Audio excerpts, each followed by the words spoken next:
Hello and welcome. I'm Daniel Scrivner, and this is Outliers, where each week I sit down with an entrepreneur or investor to dissect what they've mastered and understand how they see the world.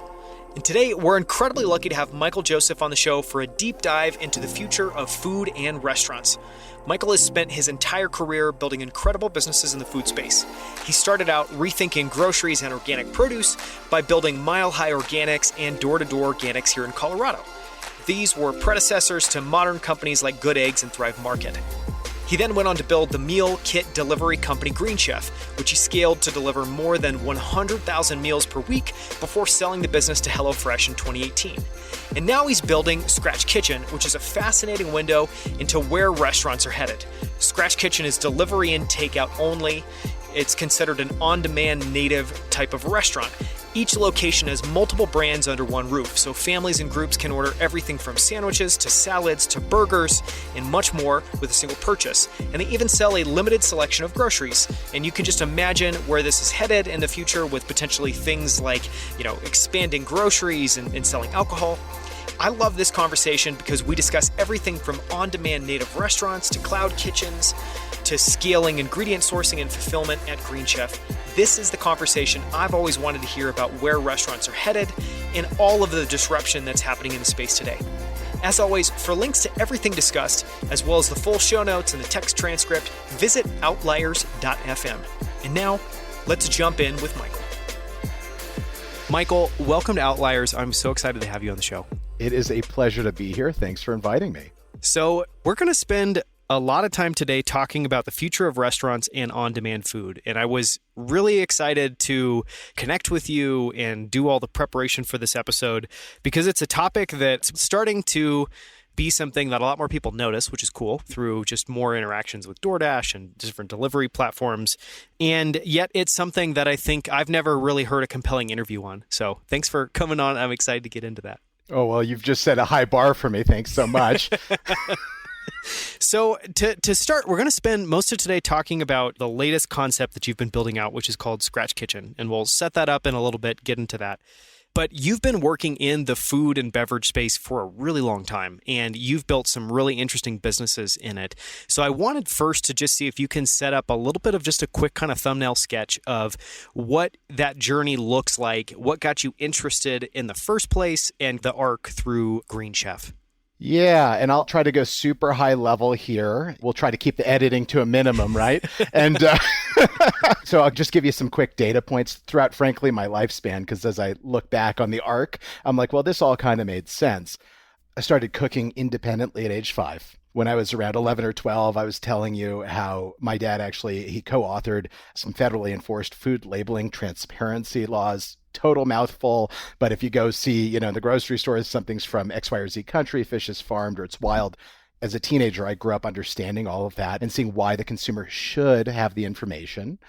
I went off to college. I had some jobs. I've been a professional baker. After undergrad, I did a 1-year gig at this firm called Natural Capitalism. It was all about doing well by doing good, a consulting firm. But then really, I have the entrepreneurial itch, and I just hadn't scratched it yet, and quite randomly met my first business partner by a dumb coincidence of riding my bike down a certain street in Boulder on a specific day.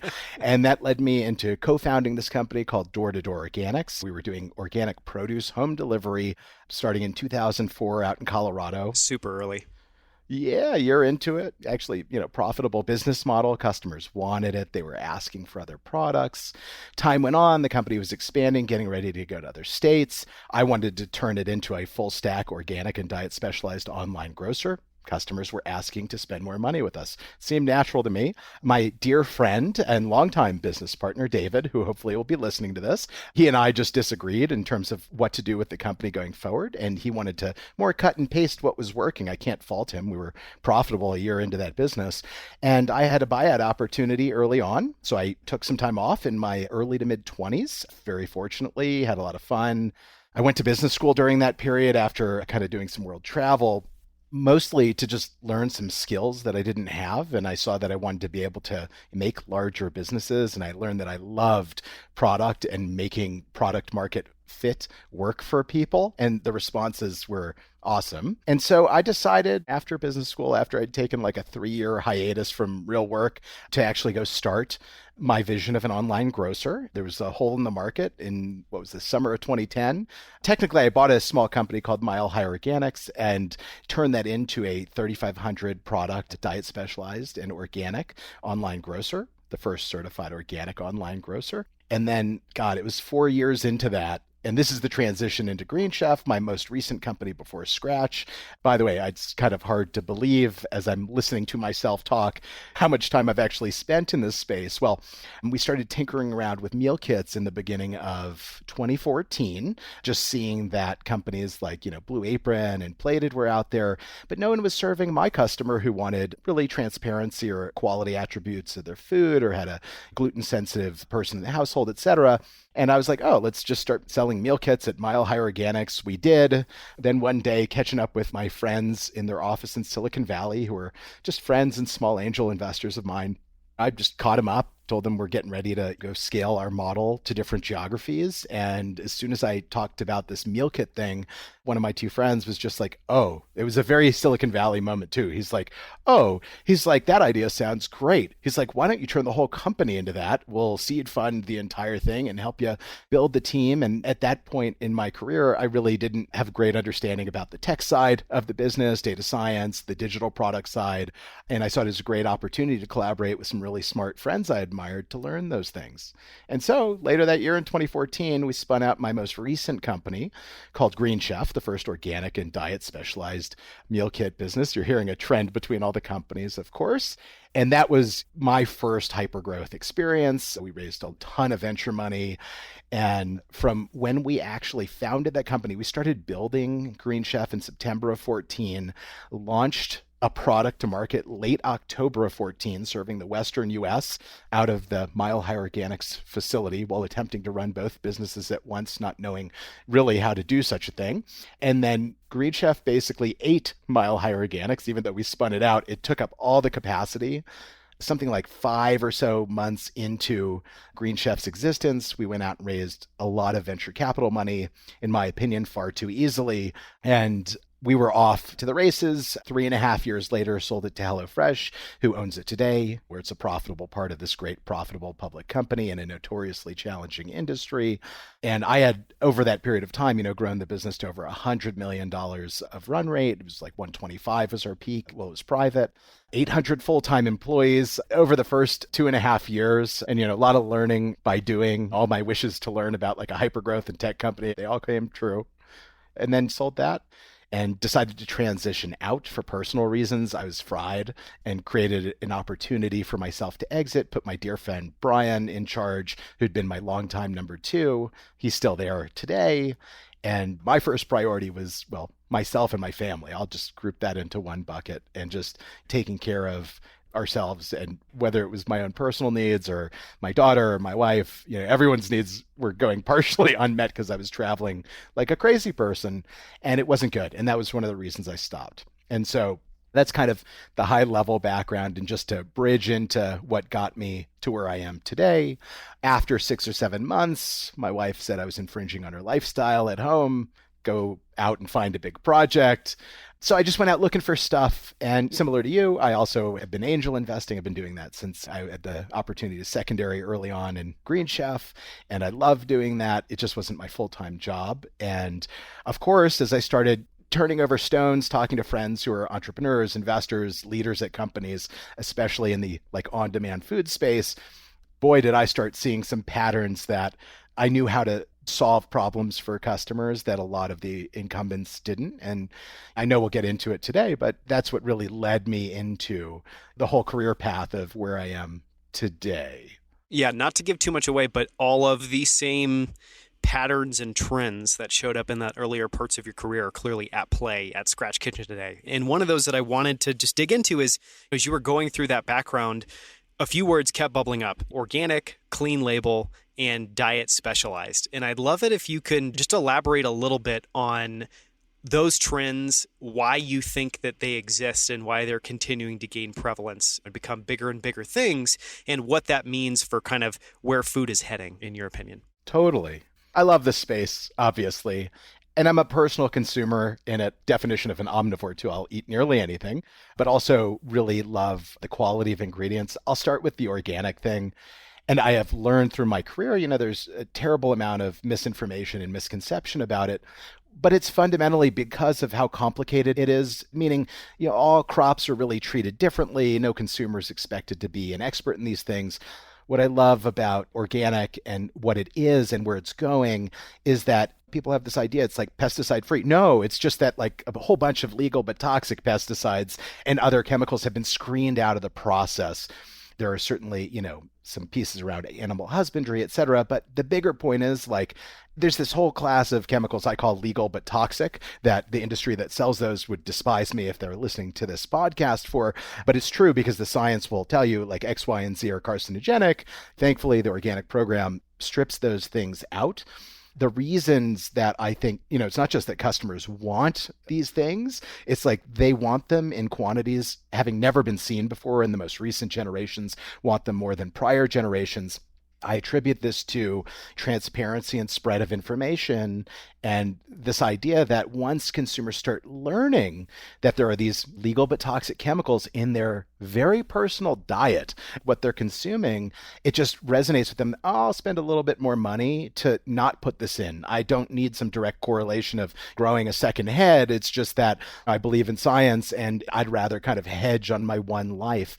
I have seen that over and over again. And then some of the customers, but not all of them in this world, they also care about the environmental benefits. Like myself, like, listen, anything I can do for the preservation of bees who are pollinating all these wonderful plants for us, like those are some other positive attributes that drive people to this. But like personal health and people's beliefs drive it all. I think it's the liberation of information that's really driven these long-term trends. And kind of flashing back to my intro, right?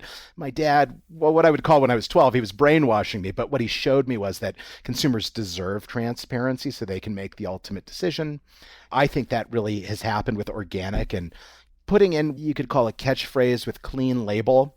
What that's trying to encapsulate is that, and now I would have been much stubborn had we had this interview 12 years ago or something about organic, but it's like, it was much more binary about it. But I'm just like, oh, there's this whole spectrum of choices, and that set of choices is actually growing.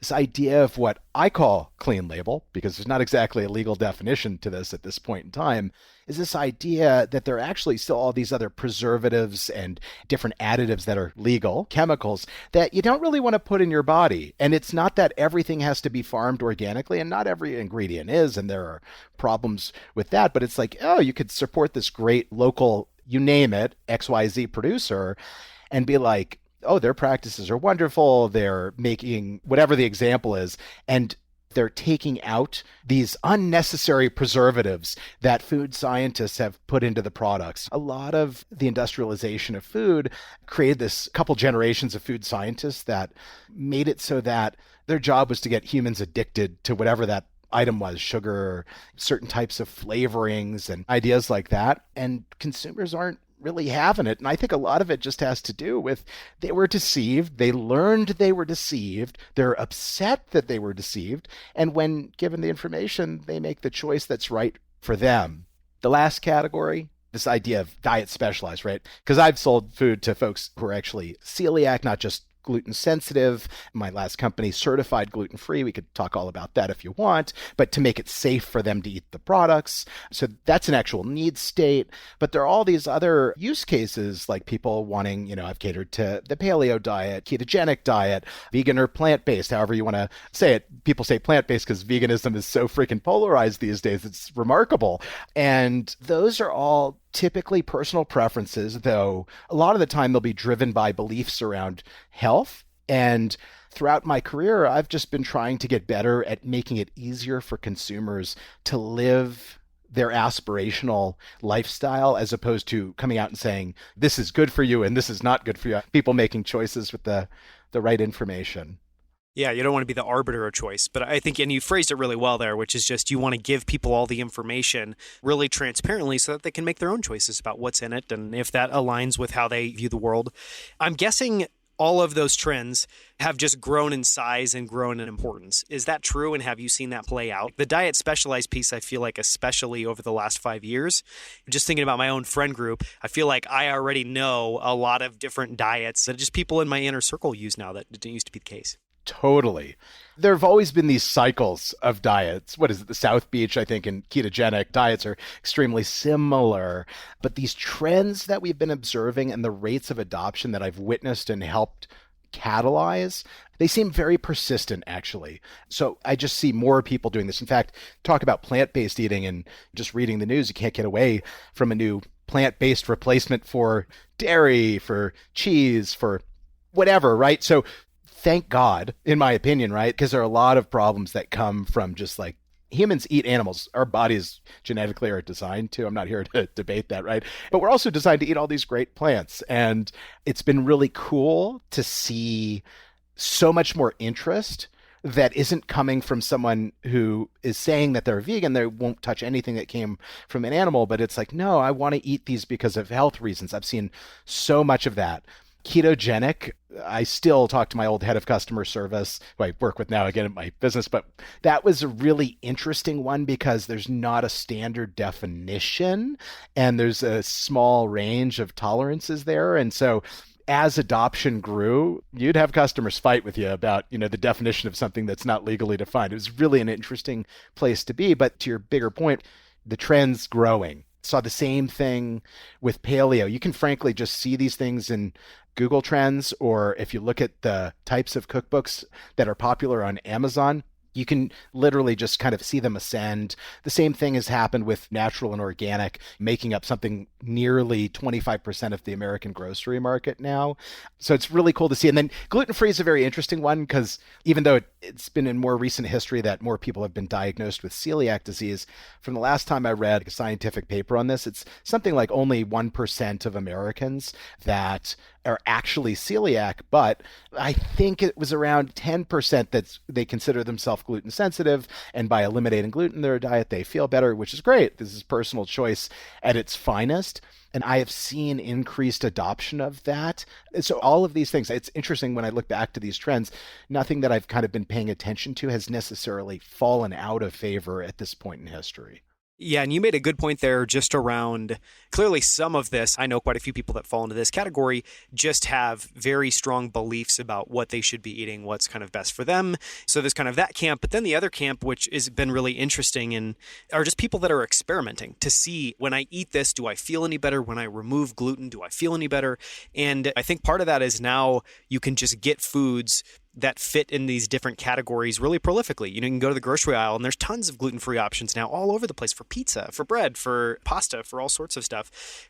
So that experimentation piece is really interesting. One thing I wanted to just maybe go a little bit deeper on is all of these things sounds like one. So take Green Chef as an example. I love the way you talked about that because you're like my customer and serving my customer, and that it's a customer that wants organic, wants clean label, wants diet specialized. So clearly part of this is kind of you're using these things to just target a part of the market, which is underserved, historically. Part of it, I imagine too, is just a business moat. Once you learn how to do these things and do them really well, I imagine that makes it so you're kind of the clear choice there. You're the tiebreaker choice there. And I thought an interesting way to talk about that would be the gluten-free piece, because I would imagine that kind of making meal kits that are certified gluten-free is really challenging. And that once you've done that, that probably unlocks that. Can you talk about how you think about that competitive advantage piece and what that looks like to really execute on that gluten-free? Totally. You just brought back some interesting memories too, because even though, you can see whether you're looking at a physical or a digital grocery shelf, the prevalence of gluten-free products has, over the last decade, let's say, has just blown up in almost every category. Listen, I'm working on gluten-free shrimp tempura right now. So it's like people want this stuff. So when you focus on this underserved need, and early on, way back in my career, I was hearing the gluten-free customer, the gluten-sensitive customer, asking for all this stuff and asking for convenience because they were asked to do basically a lot of chores to just have their food needs met.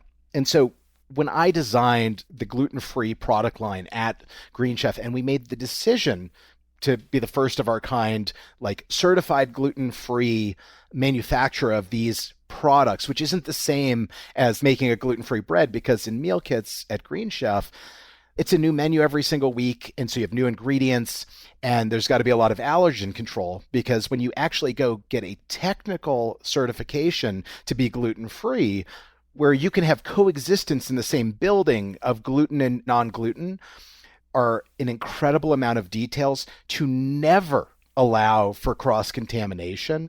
And so building a system where there are ever-changing ingredients, you're utilizing the same machines in a lot of cases to prepare these items.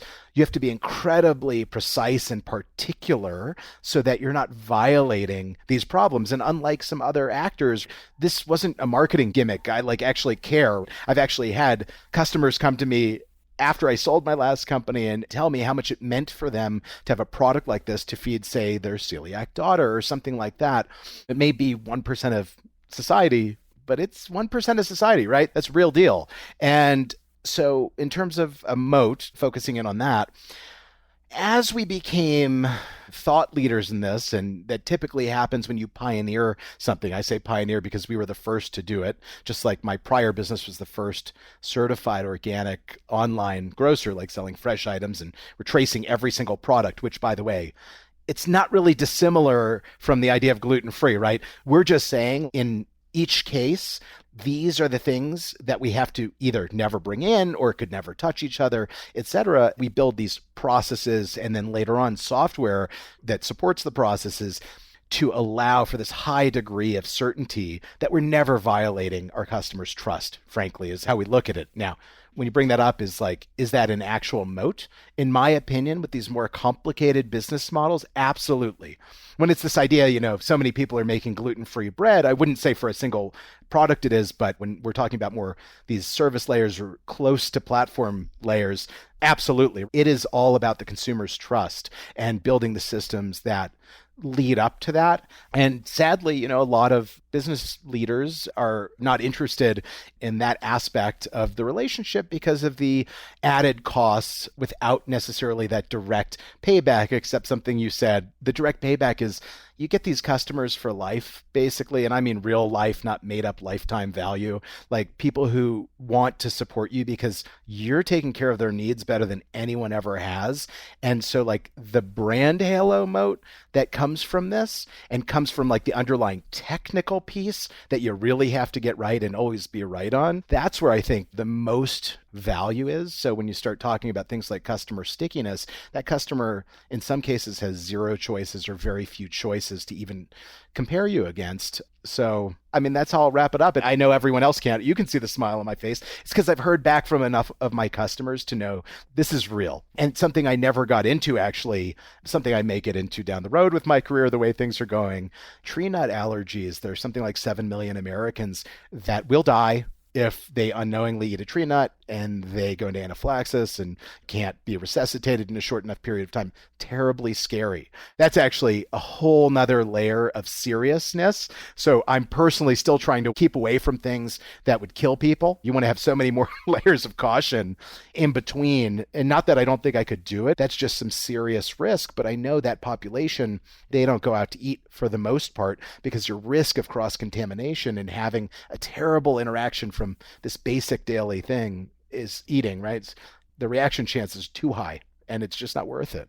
Yeah, it's so funny you brought that up because that's actually what I was going to bring up is the last story I remember hearing from somebody was a mom who I believe she's got a daughter and a son and both of them have a tree nut allergy. And so she's been building a brand, it's available at Whole Foods. I think it's called Better to Be. And they do simple stuff, peanut butter cups, basically is a proxy that doesn't have any of the bad stuff that's in it. But yeah, all it takes is hearing a few of those stories, especially from a mom or a dad, to really get a sense for, no, this is drop dead serious for these families. And it's an issue that's very much top of mind. And you hear that, I don't know, quick math, I'm sure that's probably more than 1% of the population that has that tree nut allergy. But the other thing that I've heard as well, too, is that that's continuing to grow. And there's a bunch of questions being asked around why that's the case and what we can maybe do to prevent some of that. But directionally, yeah, it seems like that's where things are going more and more, which is really interesting. I want to dive a little bit deeper into Green Chef. And, one stat, you kind of talked about it. There's a few data points that you shared, one of them was having 800 employees, one of them was the revenue rate. But the stat you shared with me around Green Chef before you ended up selling it to HelloFresh was the number of meals that you would serve per week and per month. Can you, you just share that number with us? Oh, geez. At that point in time, now I'm like busting out the calculator.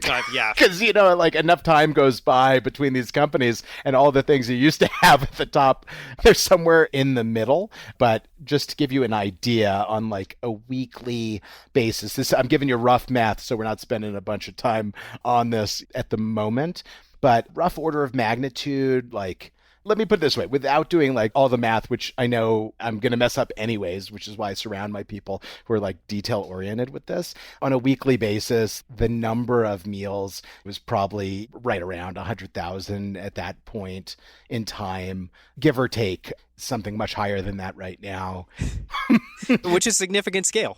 Yeah, a non-trivial amount of people were definitely reliant on us. And remember, we were with that company, we're sending food through the mail. And let me tell you, a whole bunch of problems when you send fresh food through the mail can come up. So I want to talk about that because, if I'm remembering this correctly, and you alluded to this, this was at the very early stages. And so this is effective of that business model of kind of meal kits being delivered. And clearly people can debate, I don't know, whether it's a good business, whether it's a business that's going to grow, all of those questions I think still exist, but clearly it's here to stay. It is a type of, it's a channel for people to get the food that they want delivered to their home. What were the hardest parts of building and scaling that business? Because just to tease it apart, there's like the logistics piece, which you just touched on, but then there's also the food development piece, menu development piece. Talk about some of that, like lessons learned building and scaling that business. Yeah. So, Green Chef is a really interesting one, an ultra complex business.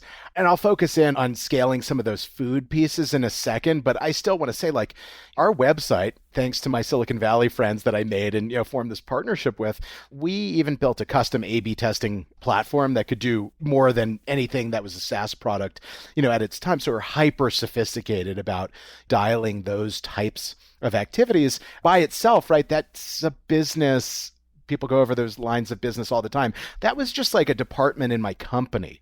We actually had to build our own food production factories to sell the scale through, right? So that ran, it was, $9 million worth of construction before we really knew where the business was going. And so we had to have some really good ideas about where we thought it would go before we made a commitment like that. And thankfully, the facilities are still rocking it for the acquirer. And the food side, though, so because we launched this company so quickly and we were inspired by and we modeled a lot of that business model off of those who are already in the space because, we didn't plan this business out like in the way I've planned my current one out with the same amount of diligence. And so we're like, okay, let's try to shortcut a few things by being inspired by stuff that's already working, right? Well, one of those things was changing recipes every single week. Okay. That created certainly the most complex supply chain I've ever worked on because you have a couple of factors at play. One, because we were primarily organic food and these super long tail diet specialized ingredients where like paleo ingredient A, there was one commercial source of it, right? Like there's no redundant sourcing. So things like that were coming up, but you're balancing this idea of your changing ingredient base with a very fast growing company, like the fastest week over week annualized run rate growth that we had was like a $10 million jump week over week. That's really big and different. And in the organic food world, unlike, well, I don't like calling it the conventional world because what's conventional about it, other than it's like been there for a little bit, but the spot market availability of mainstream commodities doesn't exist in the same way. And so we had to be incredibly precise around forecasting. So the data science flowing into like how we thought cohort behaviors would continue to evolve with recurring customers, all these campaigns for new customers, including like national TV campaigns we started experimenting with. And at the same time, right, matching all of that demand with the right amount of ingredients, but not too much. And we were fortunate, like we got our food waste down to like 2% of revenue or, something on that order of magnitude. But it was the calculus and very advanced calculus of managing all of those different factors. And in extreme cases, we'd actually have to substitute a recipe, kind of make a game time decision, re-engineer where broccoli just all of a sudden became unavailable because of weather in California or whatever. And maybe green beans were, and they could work in that meal. Because remember, we're designing all of these recipes as well. And we'd have to go run out on the supply chain side to get the ingredients at the same time that we're changing all the marketing materials that are going out to that customer based on the recipe, not to mention, so we built software that actually ran the back end of this business over time. So we'd have to actually update all of this to make sure it's correct so that in our food factory, people would actually know, well, what am I supposed to do with this new ingredient that just showed up? And so there was all that type of complexity in addition to, and when you're creating new industries that laws weren't written for, you're always going to have problems that hadn't really been solved necessarily before. And one of ours was that we were actually bringing at the time, serving Californian customers out of Colorado created some interesting hurdles. And I have vivid memories.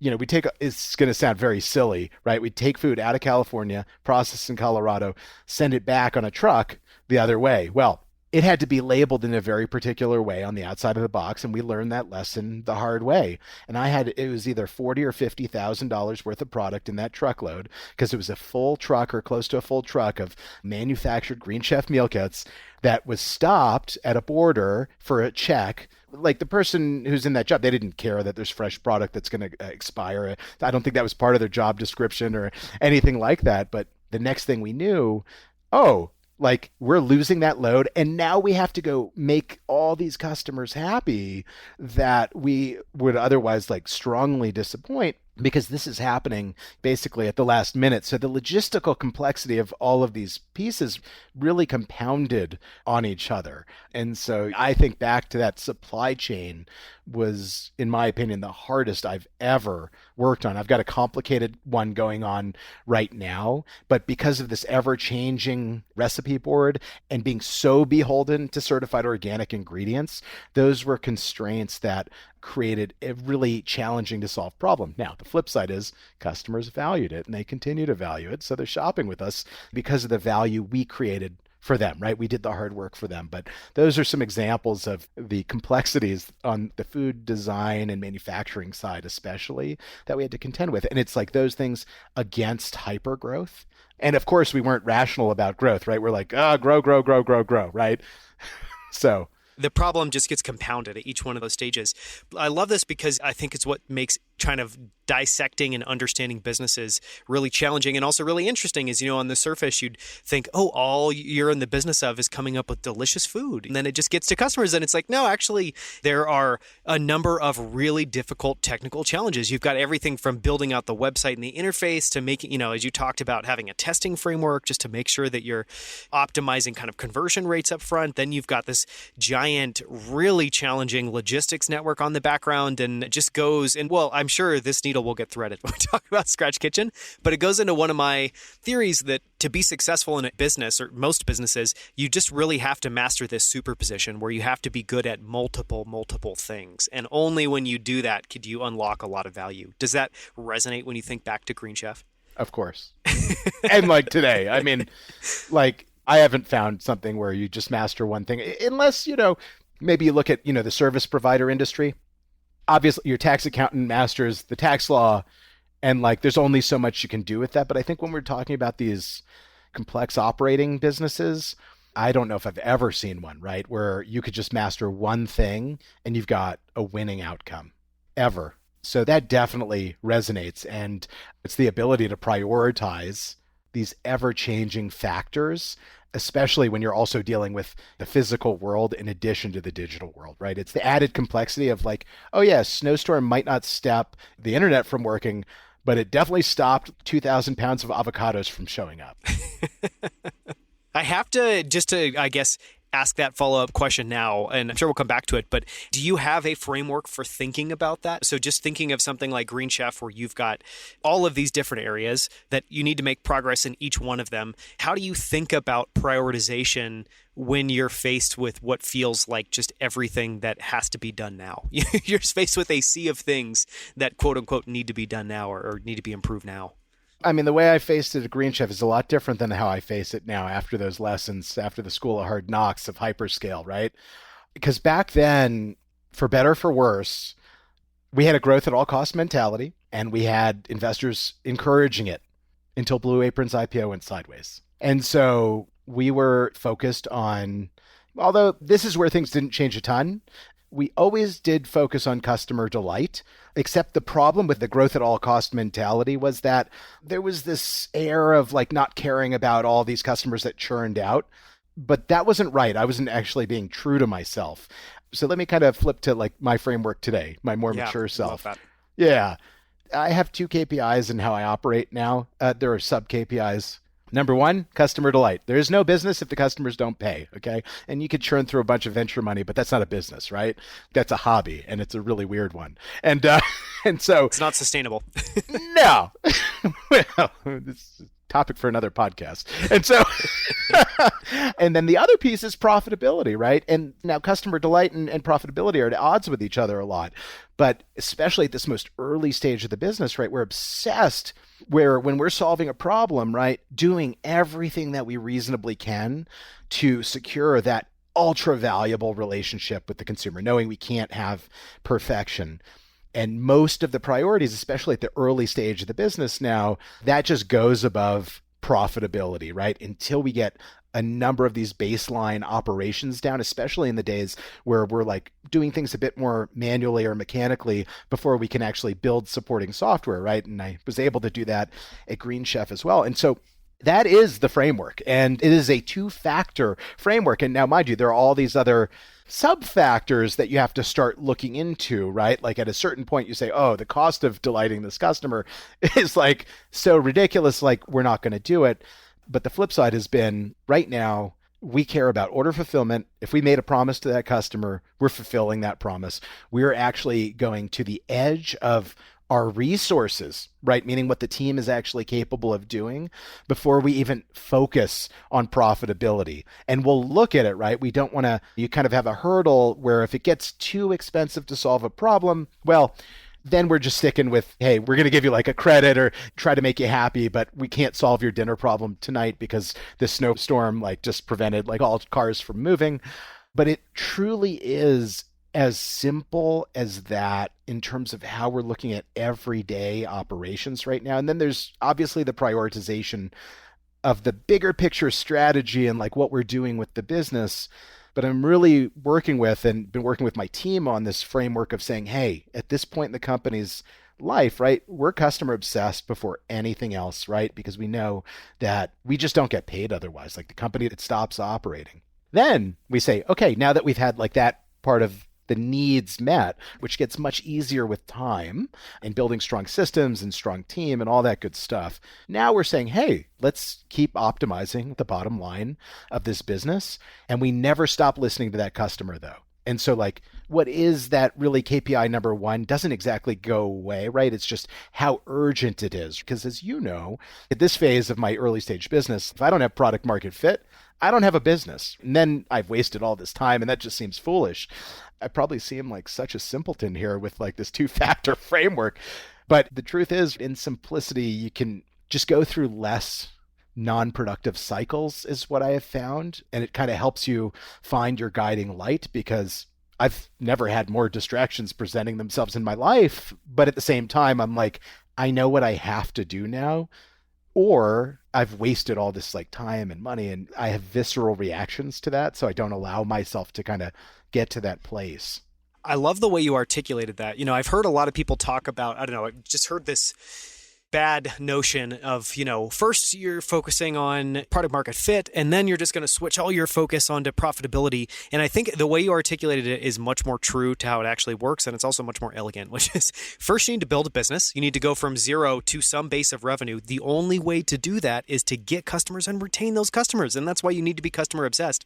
And then profitability, if you've done that well, profitability is truly about, okay, now how can we serve them at the same level or as close to the same level as possible and be more efficient? And so you're just focusing then on, you're still customer obsessed, but now it's just how do we also underlie that with a little bit more efficiency? And no, I think the two metrics you have to me make a ton of sense. And I would imagine for your team, it's also really clarifying because I've been a part of teams where there's 6 metrics and then inevitably it's like, oh, well, do we need to stack rank the metrics? Which ones are we actually focusing and which ones aren't we? And so I think that framework seems really smart to me. I'd love to transition now and get super deep in the weeds about Scratch Kitchen and what you're building, because I find it fascinating. We shop and eat there, and embarrassing amount. Well, it's not an embarrassing amount. I mean, we love it. So no. You're a top performing customer, and I'm grateful for this. Okay, we're part of that very happy customer base, that product market fit. So where I first want to start off is, we'll go super deep in the weeds on kind of how the business is evolving. But I want to start off first, we haven't really talked about what it is. And I feel like an important part, or maybe a prerequisite of what it is how you got to the concept. And one thing that I loved when you and I were chatting before this conversation was hearing your story of spending a bunch of time just looking really broadly at things you could do, things that might be interesting. Can you start there and then, I guess, try to weave us through where you landed and why you knew or felt that, yeah, that was it? I'm going to do my best, okay? Yes, I know. It's big. It's a big question. You spin up some tall orders, and it's okay. I signed up for this. So, and thank you, by the way. I love the question. And this is fun. You can tell. I love working. And none of this is sheer pleasure, right? Because at a certain point, have too many fire drills to work with, and then you're like, oh my God. This is why entrepreneurship is for so few people, because at a certain point, most people will just break. Now, the figuring out the Scratch Kitchen story, this is actually the first time I've been really inward about this, right? We've been getting the model to work. I'm really happy to be sharing this with you and your audience, especially because I'm just going to call you a beloved customer. Sounds good. Since we're delighting your family, that just, that makes me happy, right? And I set out to do that. And so where I left off in kind of my career arc, where my wife kind of said, get the hell out of this house type situation. Now come back, but not all the time, right? You got to just go someplace during the day. You got to get out of the house during the day. Yeah, she's like, you can go travel again, like all this stuff. But when I say travel, I mean like without the family in tow. And so I had been talking to a bunch of my friends, right? Because really, there's a lot of camaraderie with entrepreneurs, and I think it's invaluable, especially when you found so many lifelong friends this way. And so just trading notes with a bunch of people around frameworks, frankly, of like how to even look at this, because during my downtime, my 6-7 months or whatever of like doing nothing for work, I wrote down all these things I had learned from my hypergrowth experience, and that included what I wanted to do again. I actually wanted to take another big swing. I saw a lot that I liked about the venture world, actually, and I wanted to bet into all these things that I had learned. I wanted to get into a bigger market than I had gotten into. Meal kits, when you invent a new or part of a new industry, you don't know how big it's going to get. And so I wanted to get into something that would have way bigger potential and go compete with myself more than anything. And many people, right, I wanted to go find an edge. And for me, I did not go out pursuing another digitally native food business, but it shouldn't be a surprise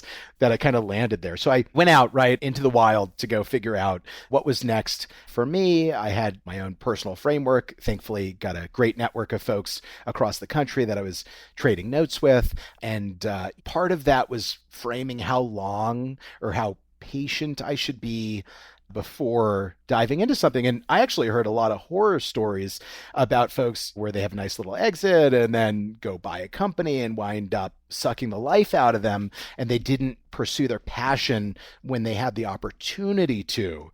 And that really landed with me. So I kind of told myself loosely, I'm like, maybe this will take 2 years, right, to figure out. And I'd like to think I have lots of time left on Earth. So to me, I was like, okay, 2 years of figuring something out sounds kind of like fun.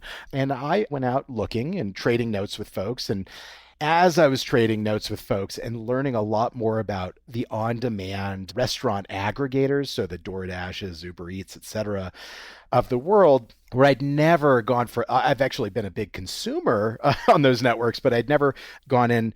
So I naturally started talking to folks about like really what was going on with on-demand restaurants and diving in deeper there. And it was catching my interest to such a degree that through my research, I found this woman, Elise. Hi, Elise. I hope you listen to this, by the way, she's a business partner of mine now.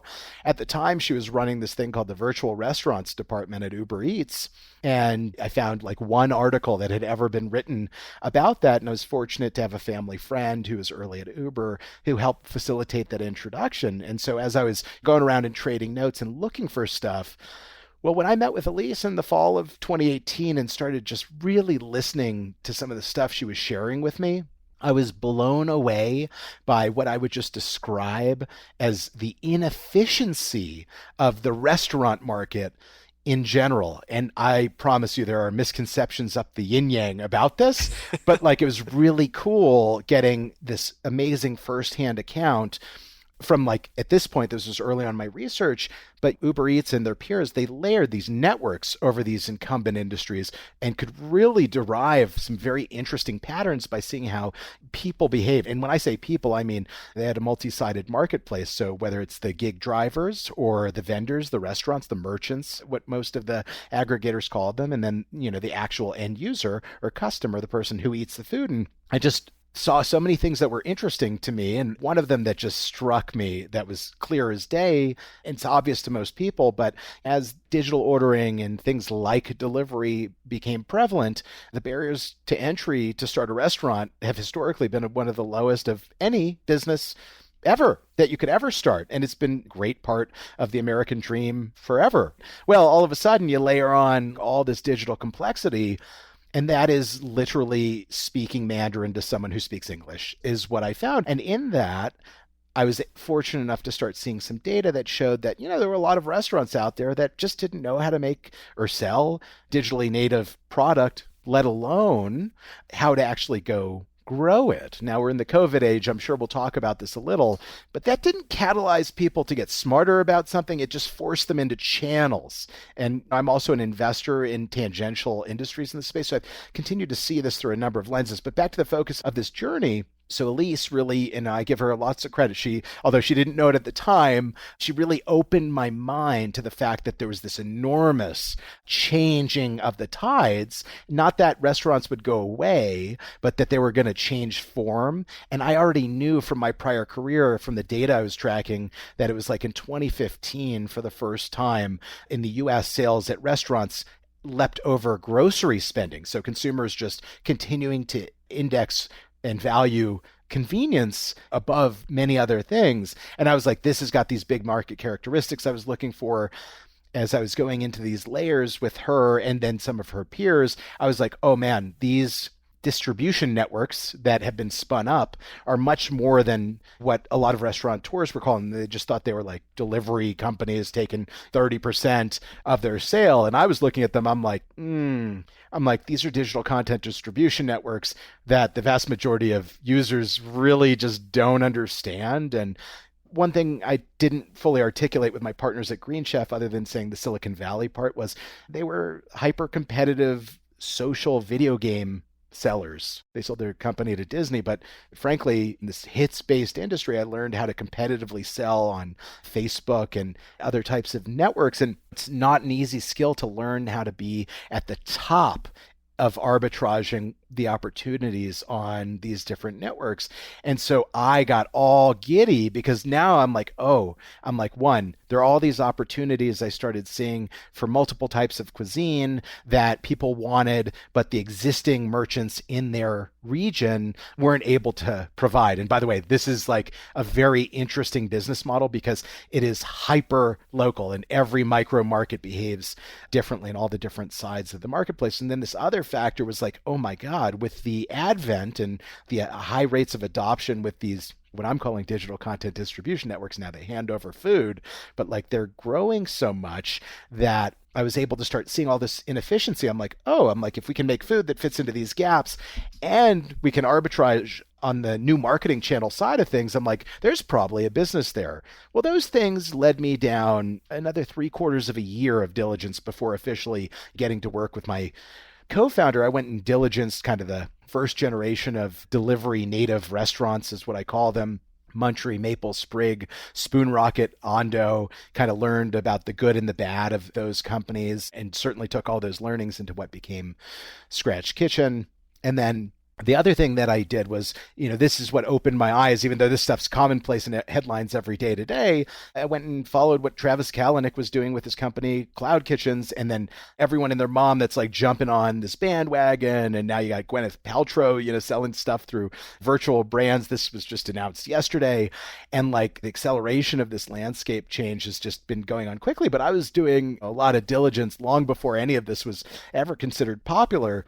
And I looked at all these business models, both existing and former, that were roadkill. And I found a bunch of things that I liked about them and thought that were smart. And then I found a lot of things that I didn't agree with. And then fundamentally, where I differ from a lot of entrepreneurs, not all by any stretch, but what I found is that I only really like to solve problems that benefit me. Only. I found that I don't actually like even touching a problem that has nothing to do with me. And that's actually found its way into my investing as well. And I'm obsessed with optimizing for the end consumer. You already heard my framework. So I was like, wow, no one's really optimizing for the end consumer here. These ghost kitchen models, they're all these variants, but primarily they're an infrastructure layer for the changing landscape of restaurants and primarily focused on the delivery side of them. And I was like, super fascinating. Not at all what I'm interested in.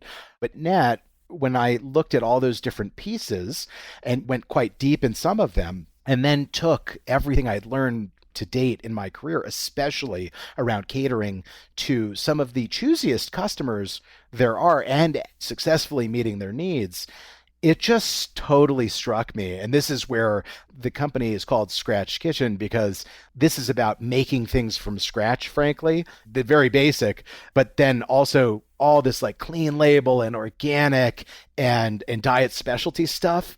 If I thought it was broken in grocery, it was really broken in restaurant, like disturbingly broken. And we only have like a few percent of restaurants actually being true clean label. There are actually no mainstream food distributors in the restaurant business that specialize in clean label.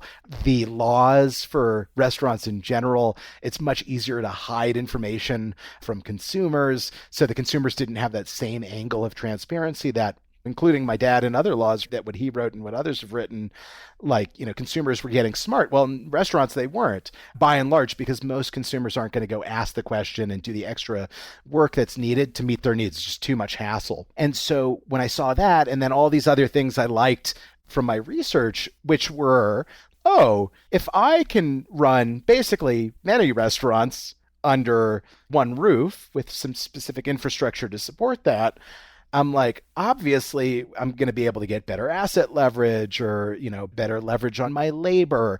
And I knew a lot about this from my Green Chef days because this wasn't terribly different. We actually made great food across 20 cuisine types there. We were retooling manufacturing lines and supply chains every single week, which we talked about a little today already. And then the other piece, and, I have a family, you have a family, I know a lot of people with families, and it was also from the data. I can't name where I found this data because this is after some NDAs were signed. But I can promise you, the consumer that's buying things on demand, ready to eat, the families are totally underserved with these modern families where many families want different things. And there wasn't really a one-stop shop. So Scratch Kitchen, I was like, okay, a little hard to articulate, but I'm going to give it to you in two ways. So in the inception way, it was like, okay, this is like this clean label platform where we're going to create all these different brands, and a brand represents a cuisine type, and everything's going to have the same values as the parent brand. So not just optimized for takeout and delivery, but it's like we're going full clean label on this thing. We're going to do all the supply chain work for the consumer. And in our name, we're going to actually make a bunch of stuff from scratch. We're not just rebuying someone else's sauce. because this is something I saw at Green Chef as well. You could create these flavors that were actually reasons why a customer would come back. You're delighting them in a way others couldn't. And that's what drives me. So I saw these similarities where I was like, this is what's going to happen. We're going to do this all under one roof.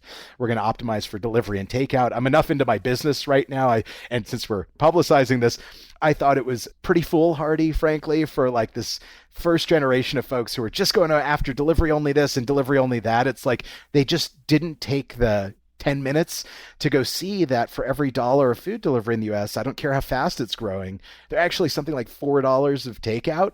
That TAM delta is enormous. And I knew from my career in product design and the back end system designs to make this stuff work, the use cases were so stinking similar that I just had to go for it. Now, there are a bunch of other factors I won't bore you and your listeners with on this call unless you want to drill me with. But when I look at this today, and you're probably going to want to unpack this stuff. So what I would say is like at Scratch Kitchen, we build and operate internet restaurants that are clean label, multi-concept, and demand responsive. And I'll tell you what I mean by demand responsive, because that's not necessarily self-evident. We've talked plenty about clean label, multi-concept, everyone gets, right? And obviously I talked about the one-stop shop, right, where you can actually transact with everything you want in a single order. It's a wonderful experience. This demand responsive idea, though, and this goes into some of the partnerships I've been able to form with some of the food delivery aggregators who we're partners with, even though we also sell through our own channel. You know, this idea, and we did this at Green Chef, was taking customer feedback in a whole number of different ways and understanding how product design, and that could be how the service worked, how they interact digitally, the food itself, there are a number of facets. But ultimately, the idea was much more like a Netflix, right? Like Netflix continues to refine and create content based on what their users love. And that predictively has created new things that they love and love even more. I mean, Netflix has more adoption than any other streaming network that exists to date. And I really admire them as a company. And I was like, I can do this with food and food brands was the idea. And we've already proved it that you could do this at my last company. So I had some practical experience, and now literally we're doing it again, and it's totally working. And it's one of these things that like goes into the complexity issue. Like this is no easy task, because if you think about all the moving pieces that wind up going into this, and at the end, because we don't have a bunch of robots making most of the food now, and it's going to be a while, maybe we talk about that a little today, maybe not, but like a lot of humans involved in this. All people make mistakes. I don't care if you're the president, the CEO of a Fortune 500, or you're my friend who's like my daughter's janitor right at preschool. Every single one of you is going to make mistakes. And so like that happens. But in that world of complexity, what we're doing is it's not this antiquated idea of a single concept restaurant. I'm just going to like push it out there that way, where it's just like, oh, I do this one thing and one thing well. That's great. And it's filling a need. But I'm like, the modern consumer has more complex needs than that. And so what I'm saying is like, if you have a Scratch Kitchen, I mean, I described, this is where the food and the tech kind of intersect. An endpoint is a node on the network. You could also call it a store or a restaurant if you want. The government will call it a restaurant, I swear, for those purposes. But that endpoint in the network, that cares about only the audience right around it. And it learns stuff from lookalike endpoints, right? But it really cares just about who's around it, because that's how people live. And if it's where they work too, right? We're just learning from the users around us and making the products the best we can for them. So in the future, say, when there are 1,000 of these out there, I don't believe that any two endpoints will look exactly the same, but we're building the infrastructure. We've already built some really interesting infrastructure that just didn't exist in the world to support this new type of idea. And it's interesting because some of the best ideas, well, now I'm like tooting my own horn, but it's like retrospectively, it looks super obvious. And I think it does, because in the end, it's just meeting the customer's need, right? And that need wasn't so complicated. It's just like the way that industry had been set up historically. It was not optimizing for that end consumer. It's a passion of mine, right? In fact, you now know it's a requirement of mine to go actually start a company, right? Because of the commitment. for me to work really hard now. There we go. Okay. There we go. So that was incredible. And I think the way you articulated that at the end starts to get at the picture that I want to try to paint for people. And what I am going to try to do, hopefully you don't grade me too harshly, is I'll turn that around, talk about what the experience is like for me and my family to put together an order to go and pick up and maybe build off of that. But, the piece that I definitely want to dig into more is this idea that I'll try my best to articulate this, and then you can grade me on it after.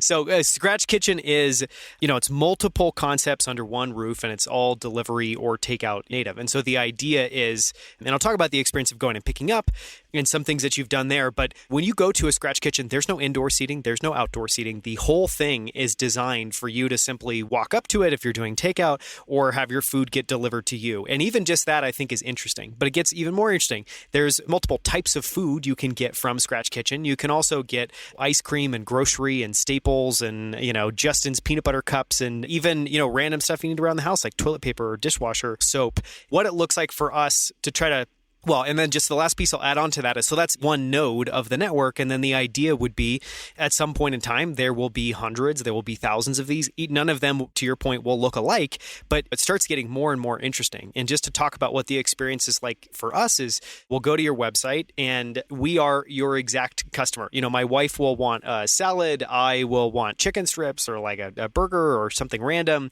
And then our son, who, for any parent out there that has a 3-year-old, you'll know this really well. It is a daily challenge to figure out what to feed them that they'll eat. And so typically we'll go for something really easy. You guys have like a cheddar biscuit that we'll get sometimes. Sometimes we'll get a grilled cheese. And what's amazing is on this site, it's structured so that each of these is a brand. So there's a brand that you can order from that just does salads. There's a brand you can order from that just does burgers. There's a brand you can order from that just does sandwiches. And then there's these grocery and staples that live alongside that. So we'll place that order. Then when I go to pick it up, you guys do an amazing job, the best job I've actually seen. So I will do that typically on my computer or on my phone. I get multiple text notifications the whole time that you've received it, that it's being prepared, when it's ready. Then when I'm arriving there, I will just say whether I'm going to take out or whether I'm going to pick up. And I can do that all in just a couple of taps via an app. And literally, the kind of magic scenario is I'll say, I'm going to pick up, here's my vehicle. Just typically I write like dirty silver Subaru because that's actually what it is most of the time because we live up in the mountains and it's easy to find if I type that in, and literally I will park and seconds later someone will walk out and hand the food. And from end to end, it's I guess just to put a point on that and I'll stop blabbing and I'd love your thoughts, but it is just a fundamentally different experience. And to me, it feels very much like this is clearly where things are heading, and it just does something that literally no one else does that we can shop from in town. So I'll turn it over to you. Feel free to grade me on that or expand on that. Oh, well, A+ and keep shopping. I think you nailed it. Listen, you guys are a real customer. I mean, so am I, frankly. Like, I create services I shop at too, right? And I know a bunch of our core customers because I started this in an area I've lived for a long time. And so it resonates. And I want to talk about a couple of those pieces that we haven't talked about quite yet. But the use case that we're solving for, right, and the fact that you guys are high frequency customers, it just speaks to the fact that, hey, we actually solved your need. Like, God, I remember our last conversation. I was basically like, I've been working on this problem of what's for dinner for my 16 years of digitally native food career, and like only come up with like these pretty partial answers, but it's not like anyone else did some great job. And hey, Amazon, you bought Whole Foods and you still have a ways to go, right? And it's really interesting kind of making some of these real world solutions that actually work. So one of the things that I hadn't talked about that I wanted to, and I believe you live out of the delivery range, so you don't. Oh yeah, well outside. Until we add our like rugged 4-wheel drive, like service, it's just not a P1, right? It's not priority happening immediately. But like the transparency that you describe for the pickup. So as someone who's been a huge consumer of restaurant food my entire life for delivery or pickup, but also really values my time and gets pissed off when like some basic daily need isn't being fulfilled correctly because someone didn't do their job or a product was designed in an inferior way. And this is where like I got motivated to really build products here on that pickup side. And you're seeing it like you get a text when your food's actually done. And let me tell you, your food has been quality checked and is actually done when you get that text. I designed the system, and where you have the option to check in, you can walk up to the front door. I mean, the whole pandemic's not a pandemic. You could even go inside, very small area, but optimized for pickup. But like your use case, which is one of my favorites, is like, hey, I'm in this car, or depending on which future location we're talking about, that there can be numbered parking spaces. You have all the real world constraints, right? But Nat, like it was all about taking out all this friction that seems super unnecessary because, I picked up food for my family, I can't even tell you how many hundreds of times. And in so many cases, like your food's waiting for you, you're waiting for your food. There's absolutely no transparency along the way. And it just irritates me. So I'm like, I'm just going to redesign the system. And the way you described it, you get an A plus because it turns out it worked, right? You described it. That was the intent of the design. The product works. This is still like we're rocking the MVP right now. So I'm really satisfied and think we have some great places to go.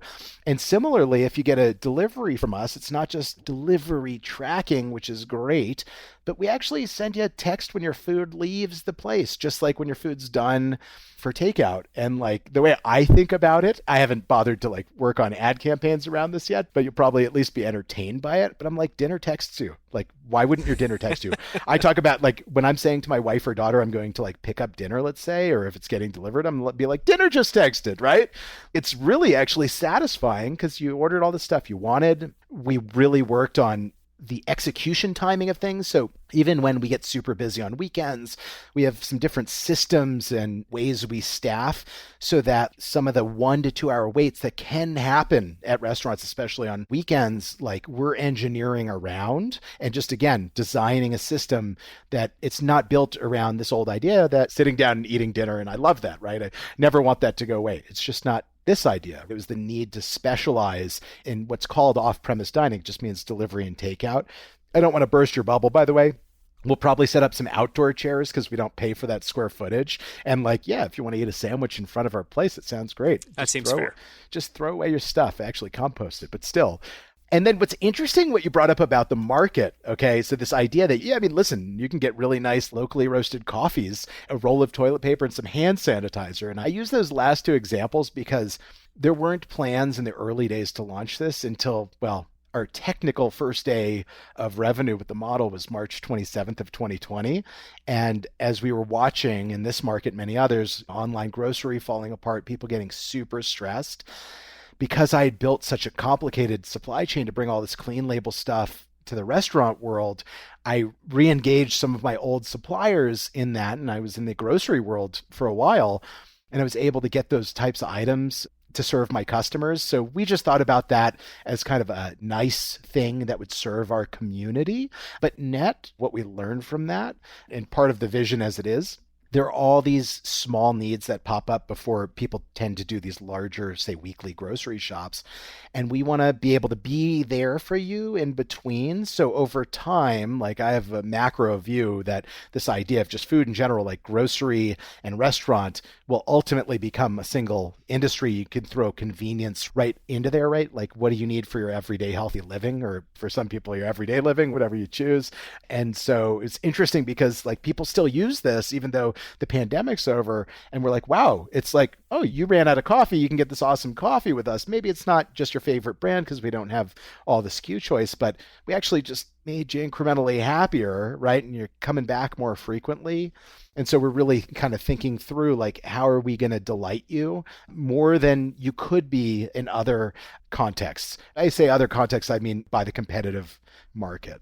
And again, I think it fits super squarely in the need for families. I'm sure you have this conversation at your house, but throughout the week, it's like, oh, we're almost out of milk, or, oh, we need eggs, or, and it is those random things. And in my mind, like you, I don't really want to go do a 20, 30-minute grocery trip to go get eggs and milk. So it's so much easier to just be able to add that onto an order. And I actually looked at the prices, and the prices are cheaper than Whole Foods just to go and get it from Scratch Kitchen. And maybe that will change, but I think it goes into that idea of we can make one choice to go to one place. We can all get something we'll be happy with. We can also get groceries and random stuff that we'll need. And it really does feel like that merging of all those things. And it is a really incredible experience. One thing that I want to just pause for a second and maybe help people understand is there are all these terms like ghost kitchens or cloud kitchens or delivery native restaurants. I think that one's the easiest to understand. But can you just break apart how this is similar or different to something like a ghost kitchen and what that is? Oh boy. Yeah, ghost kitchen, absolutely. Again, not that there's an absolute standard definition, but when you look at the majority of the market, they are these companies that have basically created new infrastructure for participants who want to focus on food delivery opportunities without the time and expense of building their own needed infrastructure. And the infrastructure I'm talking about in this case is gas and electrical to have kitchen equipment, the hood that sucks out all the smoke that's required, the fire systems, being able to wash the food, like all these things you need to legally operate a safe restaurant is how I'd put that. And the idea is that all these stalls, ultra small kitchens from the ones I've been in that are really just focused on the growing delivery marketplace, which it is. I knew that from when I first did all my research, but it really is fundamentally an infrastructure layer. And these differing companies, they have different services, but when you break it down, like how do they make money? Yeah, so they buy or lease space, they build out kitchens, and they charge a very large difference between their rent or ownership costs and what that end user is paying. And now there are other ways that they're making money too, charging per transaction fees for support and stuff like that. But ultimately, when you think of the quote unquote ghost kitchen, these companies that are dedicated to the infrastructure are in these more industrial areas typically, and it's real estate arbitrage game. And it makes sense to me, right? Like you don't need a whole restaurant to do something like that. And as the restaurateur, you can go spin one of these things up very quickly. But when you actually look at the full cost of what you have to pay per square foot, you just have to understand that you're paying an extremely high variable cost, where if you have a successful business, like it's great that you could scale up really quickly, but it's not a part of your business unless the prices come down precipitously. That would make sense on a long-term P&L. Short-term, I totally get, and I've had a million people trying to get me to spin my concept up within ghost kitchens, but you actually can't. I'll save Scratch Kitchen for last because of the differentiators. Now, there's this other caliber of what would be referred to as a ghost kitchen, and that's where any X, Y, or Z restaurant operators is just using their underutilized space in the back of the kitchen that they already own or lease. And they're saying, okay, we can spin up another brand back here that'll be considered a ghost kitchen brand, kind of common lexicon these days. And then you've got these virtual brands, right? And those are these brands that don't have a brick and mortar presence. They're not the restaurant that you think of. For all the listeners probably know about like Mr. Beast Burger, right? Like, yeah, there's no like physical presence for that. And that's just part of the new world as these different types of infrastructure pop up. Again, a couple different forms of that infrastructure. And then there are a couple other different types of companies. Some people would call it restaurant as a service, but I kind of think that is some Silicon Valley like hand wavy bullshit. Oh, I don't know. Can I curse on the podcast yes, or not? Please. Okay, yes, please. More the better. So Silicon Valley hand wavy bullshit. I mean, I hope to get quoted for that. And it's because, dude, it's a virtual franchise company. There are these companies, they're saying, oh, we'll run your brand that you've created, right? We'll run it. Whether we're a tried and true food operator or not, it's a whole different story. But they'll glom a bunch of those together. They build their own kitchen. They're not going to go start this in a ghost kitchen, obviously, because of the high variable costs that go into that. That's a class of business that's out there running. That includes folks like Reef Technologies as kind of a hybridized company. I mean, they're selling food out of trailers, ghost trailers, I suppose. I mean, people are going and picking it up. They're using underutilized parking lots to make food. Now, I'm just going to anyone wants to know that's where their food came from, though.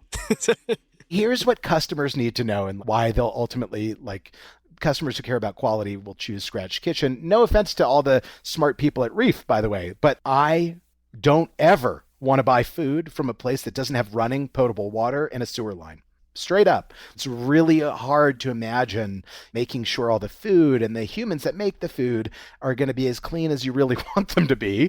And that's the stuff that really bothers me. And it doesn't bother everyone, right? I'm an extremist in that sense, but it's something to be highly cognizant of because in a Travis Kalanick's Cloud Kitchens, right? They've got plenty of utilities, right? And you know that as long as that operator behaves himself, it just seems like a much cleaner environment. But, having someone make food where they don't necessarily have like a designated, close and clean toilet seriously bothers me after making food for such long periods of time and doing a number of things far above regulatory minimums. Okay, so those, I'm sorry if I don't want that to come off the wrong way, but this is part of like the new and evolving industry. I don't know if there was more that you wanted to get into. No, I think that that's perfect. I think that's what I wanted to try to do for people is I know that ghost kitchens that's definitely a word I'm hearing more often now, and yet I've never heard anybody actually articulate what that is. And so I think it was helpful to kind of weave that narrative for people. I want to talk for a second just about, or I guess have you talk for a second about the number of brands that you have today, and I think maybe specifically to hone in on how you go about launching a new brand. So how you come about thinking of what this new vertical is, maybe that's data driven, maybe it's not, how you go about actually spinning up that menu. Some thoughts there is like how you go about that kind of diet specialized piece when you're creating a menu. How do you have a beef option and not beef option, but how you go about kind of just spinning up a brand from scratch and adding that to a restaurant. Totally. May I actually compare Scratch Kitchen to the ghost please. Industry? I like that it's the ghost industry now. We'll lock in that term. The ghost Well, here's industry. the interesting thing. If I actually could get like famous ghosts to make me food, then I would want to order from ghost kitchens because then it'd be pretty freaking cool, right? Just think about like any famous cook, right? Or whatever that ever existed and they could make you a meal. Yeah, there might be something there. But some of the things that bothered me about that space, and I was kind of getting into some of them really recently, but the lack of transparency, it just made me never want to go pursue that space because by default, when you're going into the deep back of house of an existing restaurant or one of these ghost or cloud kitchen infrastructure companies, the public will never see what's going on. And transparency really matters. And since you've picked up at Scratch Kitchen, you can actually see the vast majority of the operation specifically designed like that, designing the follow-ons right now. And it's that same idea where I could not tolerate this idea of basically food coming from a black box.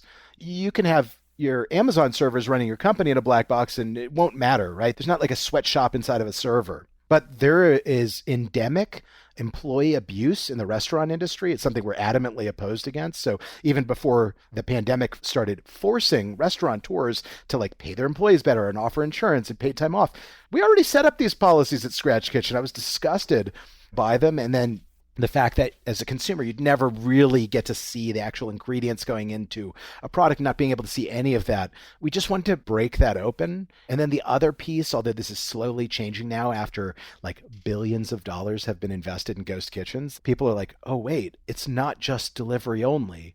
There are actually these people who are people are different about food, but I'm going to say is people are price sensitive. There are people who don't want to pay the DoorDash markup, and I love DoorDash, don't get me wrong, but all the news is out there, right? The analysis is done. It's like a lot of restaurants have marked up prices, then you pay a service fee, then you pay a delivery fee, and then you tip.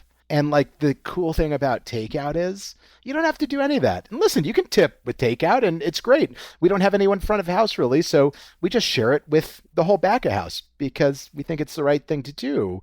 But the net point is we wanted to create something that was like broadly applicable, but without cutting corners and saying, oh, you can have this thing at this price, but we're going to hide these ingredients from you. Sure. And the way it's made and yeah, well, a lot of the stuff is just being reheated. It's made by manufacturers. It's not actually like a specific product that you made. You're getting the taste of all this. So I just want to make sure I really talked about those few things. Now, the brands and the how, okay? So this is an interesting one. One of my friends, who's one of my board members and has been with me since before I launched the company, we were friends long before that. He ran a very famous quick service restaurant food company. And I had a million questions for him about this and something he really challenged me on because I insisted in launching with 3 brands on the day that we launched. And it was because if we didn't, I was like, well, we'll never start to figure out in any short period of time how to actually operate this business in a profitable way, right? That matters. And also you could have consumer confusion issues, right? They might just think you're a single concept restaurant on day one. So getting into the how and the how many and the why with the brands now, we're getting into my favorite trade secret world. So there are only some things I'm going to be able to say, and some stuff's going to it's going to be super high level because, some folks from the outside might just be like, oh, these guys figured out a way to create low cost, kind of high impact, quote unquote, restaurants. There's a lot that goes into that includes some specific data advantages that we have from some partners who will not be named and anything going public. But we didn't guess about what exactly should be made. We just have some good data to support what's missing in the markets we're first serving and some future markets, but the ones we're first serving really make sense. And we have some very interesting design philosophies about what we're doing, where we're really designing a lot of our infrastructure, not just for that end consumer and their happiness, but because we're long-term partners with the food aggregators, the platform companies. And I did a lot of research to best understand how their algorithms work, because this goes into the gaming of how do we actually get cost-effective marketing to be part of this. Well, in learning enough about this to truly be effective, this included like very specific location requirements, ingress and egress, how quickly you interact with your delivery drivers. So there are a lot of factors that go in there. You were asking about food and food brands. So where you shop in Boulder, Colorado, and for anyone listening in Boulder, 2299 Pearl Street, please, go enjoy yourself, scratchkitchen.com. There's I didn't pay a sponsorship fee. That's coming out. So I'm sorry. I'm leaving that one in. I'm leaving that one in. Okay. But back to the how many. Let's start with how many, and then we'll talk about the concepts themselves. So we thought initially, we might put a dozen restaurant concepts in this location, but because we're really trying to learn in a data-driven way and be methodical about this. And this isn't a growth at all costs business. This is why you're seeing as a customer, right? Every couple months, we're launching a new brand. The customers get notified and we're stoked about it. And where that goes, we don't really know what the optimal number is. We just know we're not there yet, because what we see is every time we launch a new brand, it's not cannibalizing a bunch of what we're already selling to our customer. It's actually helping add purchase occasions. And so one of the next locations that we're designing right now down in Denver will have substantially more capacity for concepts, not necessarily a bigger footprint than what we're dealing with today, because we're really trying to figure out, like, at what point does that customer just not care enough? Like, we've solved enough of your problems with your everyday eating, right? Where like this incremental work isn't creating the outcome that we want on the business side. So that's how we're approaching this today and going after it. Now, all the different foods and food types, again, multivariate problem solving going on here, because you can imagine, and the listeners can imagine on the business side, right? We want to cross-utilize as many ingredients as we can and things of that nature, and labor. It's its own multi-sided marketplace, between ingredients and customer tastes and preferences. And well, except we are the marketplace and the clearinghouse. Yes, and yeah. But I will, in some conversations, I'll call it a vertically integrated platform, right? You think about DoorDash, but vertically integrated.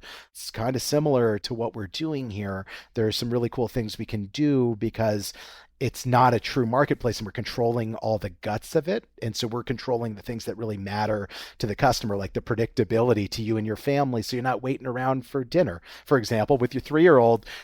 Like, you're already questioning if they're going to eat what you've bought them, right? It's bad enough as it is. The last thing you want to do is like have them get all hangry and upset and have a tantrum while you're waiting an extra 22 minutes for your food. But in terms of like the types of food, we have a thesis, I'll put it this way, around cuisine gaps. I've talked to plenty of all sorts of people about this idea where there's this, I'm going to call it common belief, that just because there are, quote unquote, a lot of restaurants in a market, that all the needs must be met. I have found that to be incredibly false. And I found it through data, which is most provocative because it's actually much more compelling than opinion. And that's just what I believe. Okay. Anyways, I'm sure a lot of your listeners do too.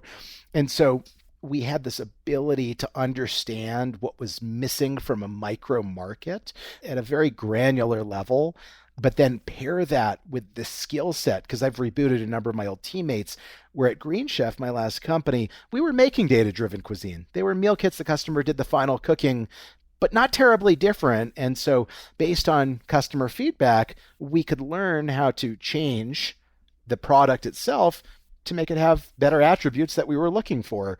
We're doing the same type of thing now. We have some proprietary data. We also have, and people shouldn't undercount their intuition. My intuition for product and product market fit, what I've been obsessed about 95% of my career, all but that, 1 year prior to door-to-door organics, that has a ton of merit to it. And it's based off all these consumer interactions I've had, all this data I've gleaned over. And so there is an art and a science aspect where we're highly data driven, but the data doesn't actually define good food. And so we have a process. It's not even a process. I'm going to call it a skill set that we learned at my last company by the nature of the business.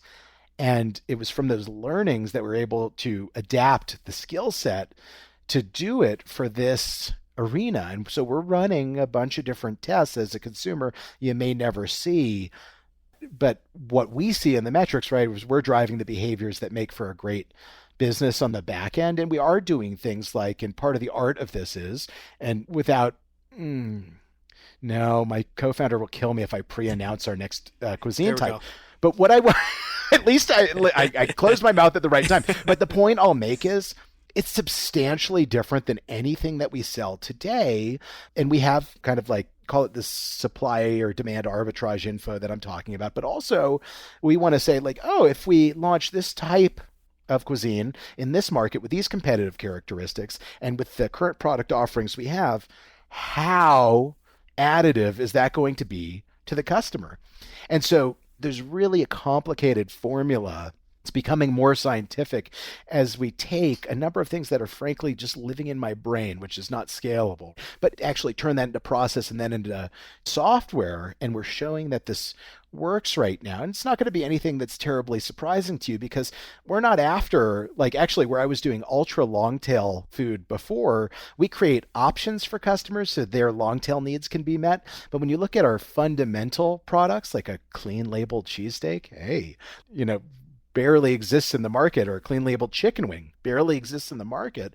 And we're like, yeah, we know there's tons of demand for this. We want to make mainstream appealable products. But then this was to another point in your question. We do the supply chain legwork. So say we're talking about sandwiches, right?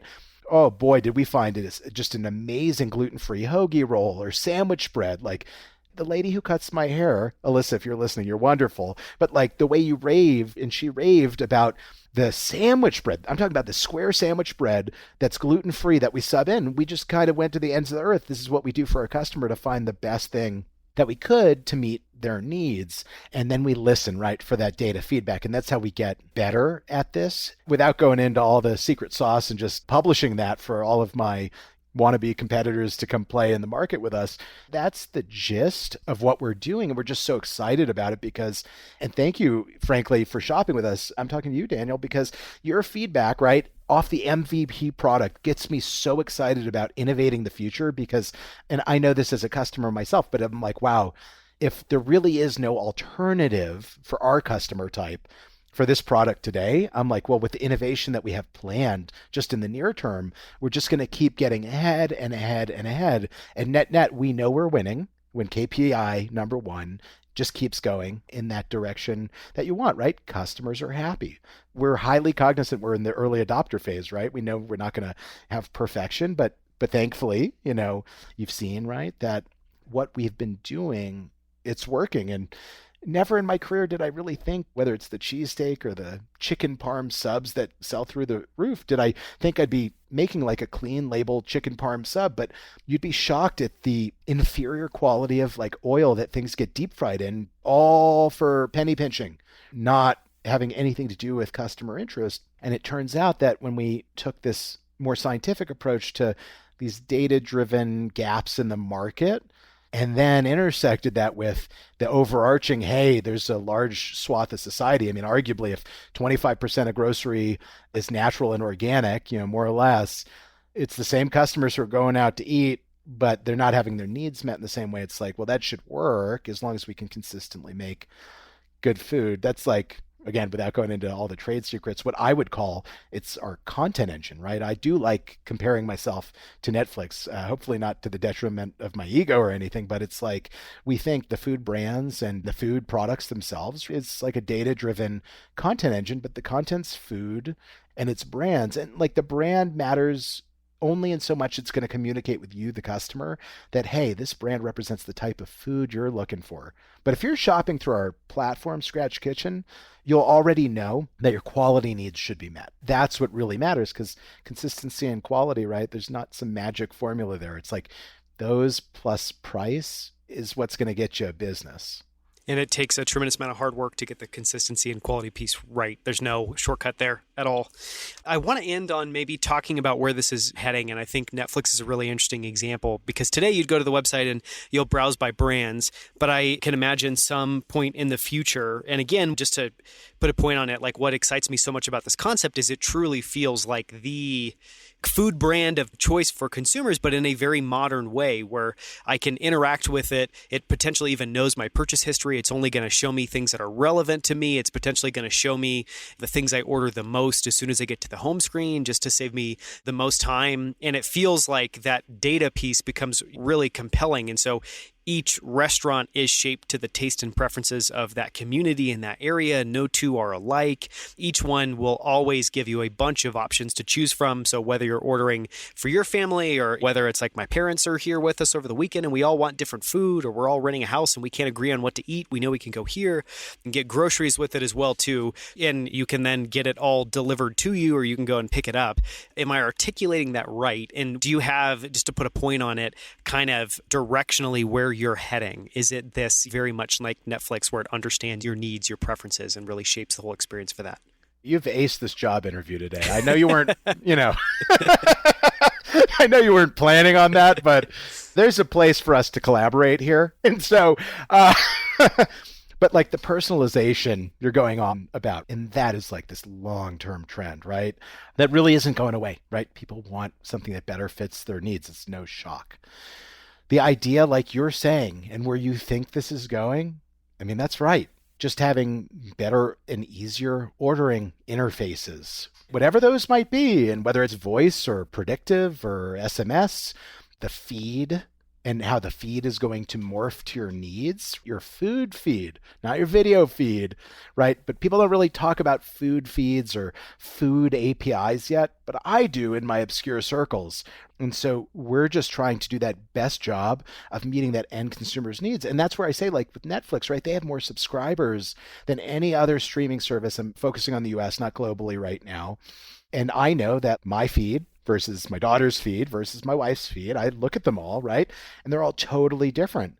So you've got it, right? And so the cool stuff you can imagine in the future is you could start, once we have enough data, right, you can actually use like a quote unquote surprise me. You don't want to think about what you're even having for dinner. You could give maybe a calorie constraint, or you say, I want to have vegetables in my meal, but otherwise surprise me with dinner as fast as you can, because the content here, it's not just about making food.